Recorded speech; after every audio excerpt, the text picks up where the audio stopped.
3 erreurs à ne surtout pas faire lorsque tu as ton éveil spirituel. La première erreur à éviter, c'est de vouloir en parler à tout le monde. Ton chemin spirituel, c'est un chemin qui se fait seul. Lorsque tu as ton éveil, si tu en parles à certaines personnes qui ne sont pas éveillées, tu vas passer pour un alien, quoi que tu le sois déjà, puisque tu vibres à une fréquence qui est au-delà de la norme et qu'on va dire de la conscience globale qu'il y a sur ce plan. Donc lorsque tu fais ton éveil spirituel, c'est quelque chose que tu dois garder avec toi.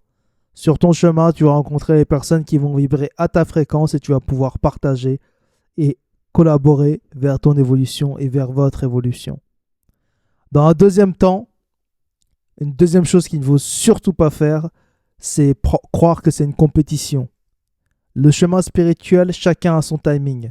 Certaines personnes vont avoir un éveil à l'âge de 10 ans, d'autres vont l'avoir à l'âge de 50 ans. Chacun son timing, chacun sa mission. Donc, le parcours spirituel, c'est un parcours où on apprend tous les jours. Il n'est pas question de compétition. Il est uniquement question d'apprendre et d'incarner cette connaissance sur ce plan. Et en parlant d'incarner la connaissance, je vais arriver au troisième point.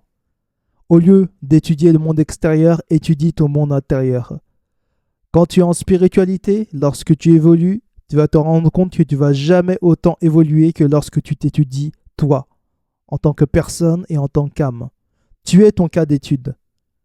Tu es ton propre philosophe.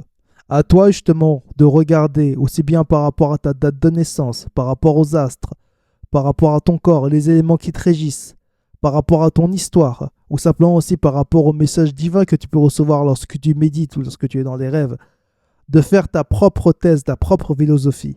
Car la matière première, c'est toi. Tu es un magicien, tu es le roi et tu es le maître de ton existence. Mais si toutefois tu étudies trop le monde externe mais tu n'étudies pas ta personne, tu peux passer à côté du potentiel et de ta destinée.